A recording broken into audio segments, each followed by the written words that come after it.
Now, here's the first one. What's the problem? What is it that they want? Now, you might be scratching your head saying, Bob, wait a minute. I sell something very specific. I know what it is that they want.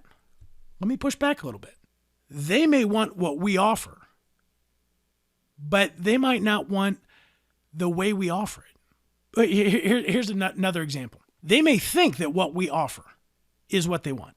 They may hope that we can solve their problem, but it could turn out that the way we do it isn't the way they want it done. We want to discover really quickly what the problem is, or at least what they perceive the problem to be. Have you ever spent 10 minutes giving someone the wrong answer to a question that they didn't ask? We all have. So, all right. So the first thing is we want to get in their words, not ours, in their words, what is it that they want? Here's the second one. We want to find out, why does this problem exist? Where did it come from? Is it something that they just started dealing with? Is this an ongoing problem? Is this something that comes up again and again and again? When we think about this idea, why does this problem exist? When we start to ask them to give us an example, be a little bit more specific, really, how did we get here? What we're going to start to uncover is a lot about their process, their world, and how they see things. A couple of months ago, I was working with a copywriting company. This is a company that produces advertising for other companies. And they just brought in a new potential client. This was a big piece of business. This was a large national account that they were really excited to get started working with. And one of the things that we had just started working on is this concept right here, getting these 4 questions answered as quickly as possible. And they asked this nationwide account, how come you guys are looking for a new advertising company? Why do you need someone else to write different copy for what it is that you guys provide? Here's what they found out. That while this was a great opportunity on the surface, this particular company was burning through advertising firms at the rate of about every 6 to 9 months. It was kind of an industry secret that nobody really talked about. Everyone was embarrassed to lose such a big account, and they thought it was them. But just by asking a couple of questions, they found out that they were never happy with anything anyone had written. And as they dug deeper, they found out this national account, this piece of business that they really thought they wanted, was very slow on paying their bills, if ever.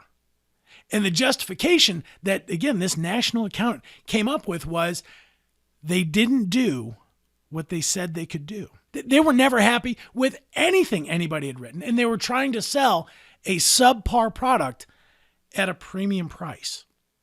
When we start to ask these questions, how did this problem exist? Is this something brand new? Can you give me an example? How did we get here? We're also going to start gathering information about what not to recommend. Have you ever made a suggestion that somebody said, yeah, we tried that, it didn't work? And as soon as that happens, we can get lumped into all the other people out there offering bad advice that they've wasted money on. Just by asking a couple of questions, we can avoid a lot of those pitfalls that other people fall into. All right, so the first question is, what's the problem? What is it that you want to be different? The second question is, how did this problem exist? Where did it come from? Here's number 3. Is this important enough to do something about? You can come up with different versions on how to ask these questions. Even if they have a really big problem, the problem exists because somebody else did something wrong. If we don't find out, is this important enough to do something about, we could end up wasting time with people that are never going to make a decision because they don't have a reason to. When we think about this idea, is it important enough to do something about? There's a lot of things that a lot of us would like to be different that we never do anything about, isn't it? And it's very easy to assume that they're talking to us about it because they want to do something different, when in fact, they could be talking to us about it simply because they want to complain about it. Even worse, we could go into a company or we could talk to an individual assuming that they want to do something about this when in the list of priorities, it's number 12. And we're acting as though it were number 1 or 2. I can't tell you how many times I've had a chance to speak with somebody in sales that just can't figure out why this great opportunity, why this good fit prospect isn't moving forward. And they think that they're doing something wrong. Why won't this person call me back? Why aren't they getting back to me? Why haven't they responded to the bid or the proposal that I put together? And when we step back and we look at that, we start to realize that, hey, this might be the most important thing on our plate, but it might be number 10 or 12 on theirs. We all have problems that we're not doing something about. So we want to get to really quickly, is this something important enough to do something about? What happens if you do nothing?